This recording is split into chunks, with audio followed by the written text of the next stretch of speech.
Many people think that Medicines for Humanity, as our name might indicate, is all about donating medicines. But that's just a part of what we do to save lives. MFH is really about identifying impoverished communities with high child mortality and focusing on the most vulnerable children within those communities, some of the most vulnerable in the world. Once it really hits you that 9 million children under 5 years old die each year, over 20,000 a day, the question becomes, how can we save as many of these children as we can? What's the most effective thing we can do? The answer is simple, because we know the diseases that kill children, and they're very treatable and preventable. But the answer is also complex, because to save the lives of children takes a system that identifies the most vulnerable children, that makes sure that they receive the medicines and the health care that they need, that monitors whether they get better or whether they need more assistance, and that educates their parents to keep them healthy. It takes all of those things to be effective saving lives.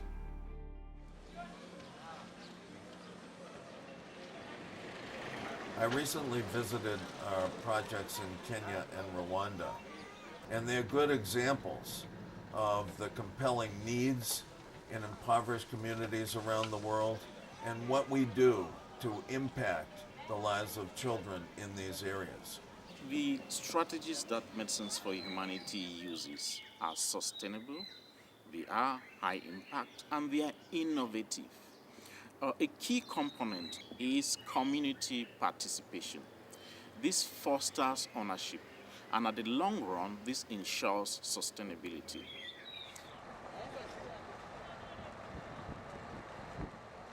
One of our projects in Kenya is in a poor section of Nairobi called Dandora. Dandora is a place that's extremely overcrowded.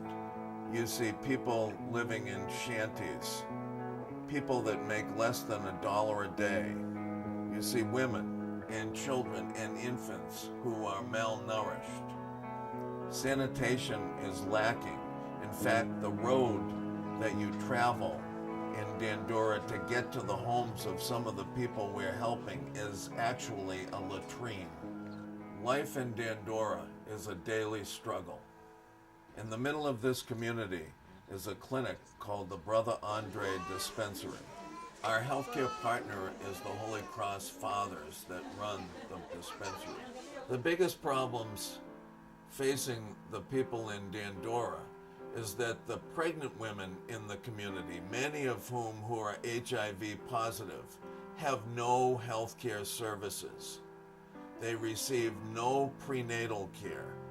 Many of them do not understand how important it is to get this care. They do not have the services of a trained physician or obstetrician when they give birth, and many who are HIV positive transmit the virus to their children.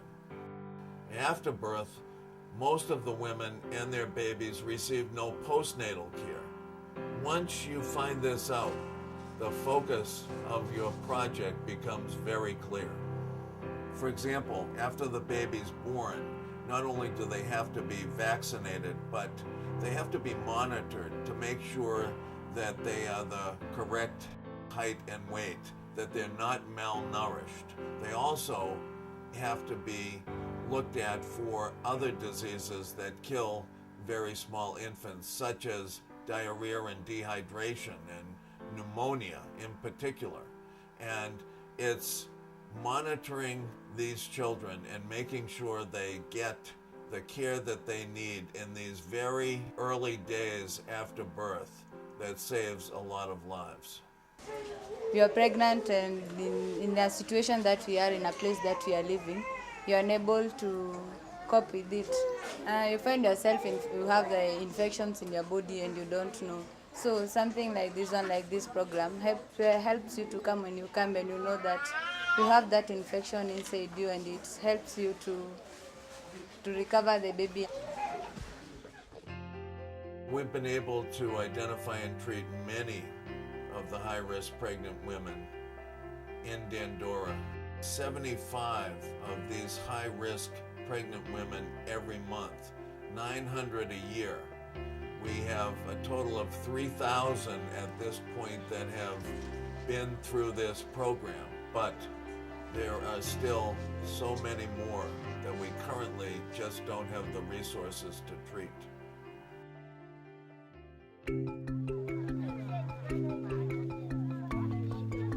Our project in Rwanda is in many ways very similar and in other ways very different from our project in Dandora.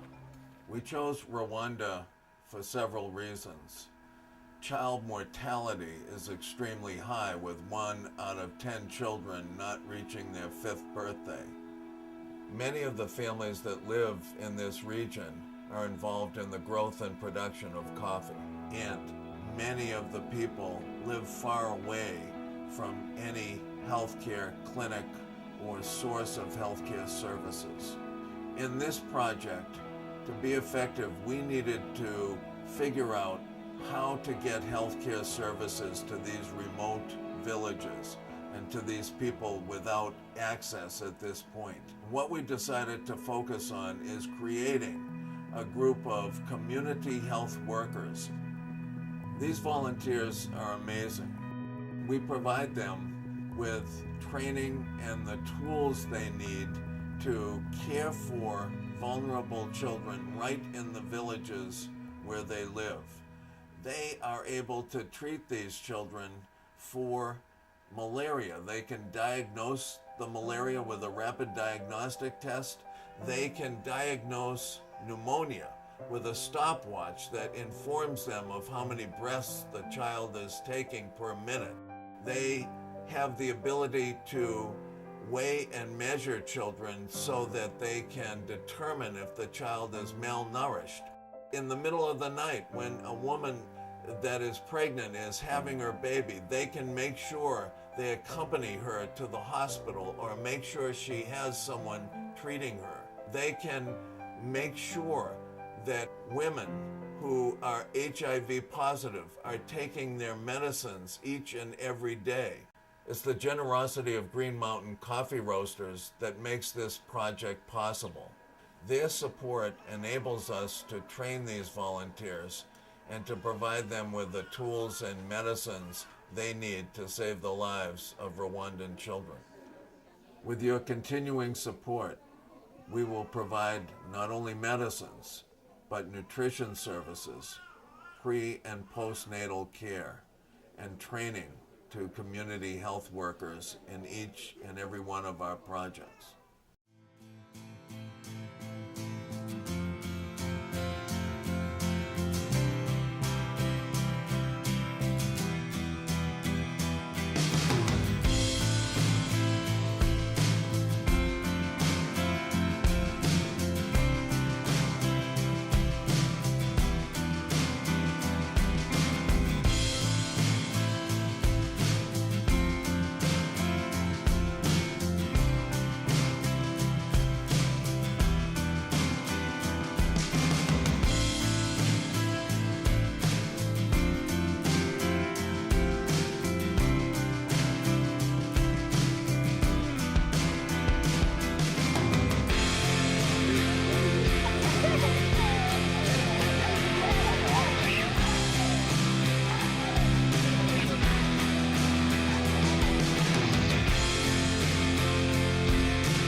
So let me give you my blessing.